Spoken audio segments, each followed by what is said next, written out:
Welcome back to Windsor Chronicles, the podcast where we peel back the glossy headlines and take a closer look at what's really happening in the royal world. I'm your host, and today we're diving into Princess Catherine's, or as some cheeky corners of the press call her, Commodore Kate, recent visit to an RAF base. Yes, you heard that right. After more than a year of holding the honorary role, the Princess of Wales finally made her first trip to RAF Coningsby in Lincolnshire. So what's the story behind this appearance? Why does it matter? And how does fashion inevitably get wrapped into the narrative every time Kate steps out? Let's unpack it all. First, a little background. In August 2023, King Charles handed out a new round of military titles to 9 working royals. Among them, Kate was named Royal Honorary Air Commodore of RAF Coningsby, as well as Commodore-in-Chief of the Fleet Air Arm and Colonel-in-Chief of the First Queen's Dragoon Guards. It was a big shuffle of symbolic appointments designed to keep the monarchy looking connected to Britain's armed forces. And RAF Coningsby has an especially sentimental link for the Wales family. Back in 2008, the late Queen Elizabeth named Prince William as Honorary Air Commandant of the very same base. William himself, of course, trained and served in the Royal Air Force as a search and rescue pilot. So in theory, this new title for Kate strengthens that military couple narrative, both of them tied to the same station in official roles. But here's the eyebrow raiser. Kate has held the RAF Coningsby title since August last year, and only now, in October 2025, is she making her very first visit in that role. That's 14 months without showing up at the base she represents. Critics often point out that many of her patronages and honorary titles go untouched for years at a time. And while this trip does tick the box, it also highlights how the royals often treat these roles as little more than photo opportunities. Now, let's talk about the visit itself. Princess Catherine toured the base, met personnel, and got the classic royal walkabout treatment. But the moment that grabbed the headlines, Kate climbing into the cockpit of a jet for the cameras.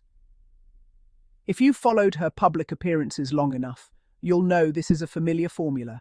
Dress up, interact with children or military personnel, and secure the hands-on photo op that will be splashed across newspapers the next day.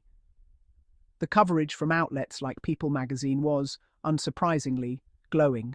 But if you read closely, much of it was copy-pasted straight from the palace press release. This isn't unusual.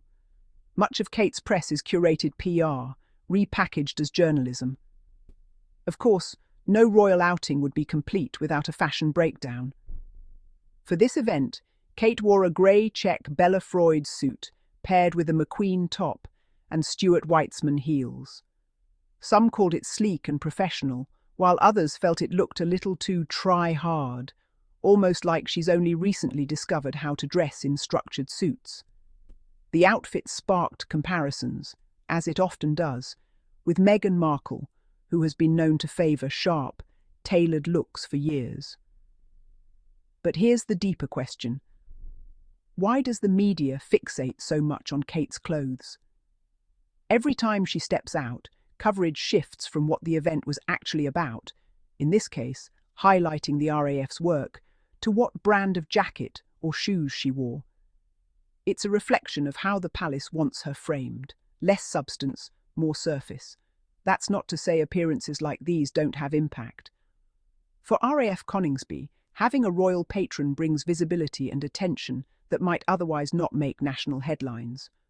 For the monarchy, it reinforces their symbolic ties to Britain's military institutions. But when visits are this rare and this obviously staged, the question lingers.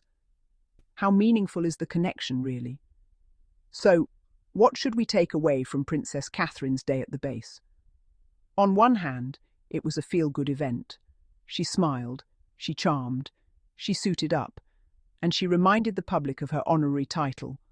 On the other, it raises long-term questions about the monarchy's reliance on surface-level engagements to justify roles that, at their core, are ceremonial and often disconnected from daily life in these institutions.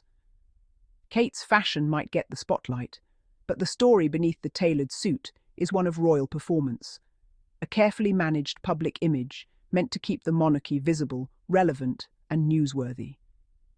Whether that works in today's more skeptical world, well, that's something time will decide.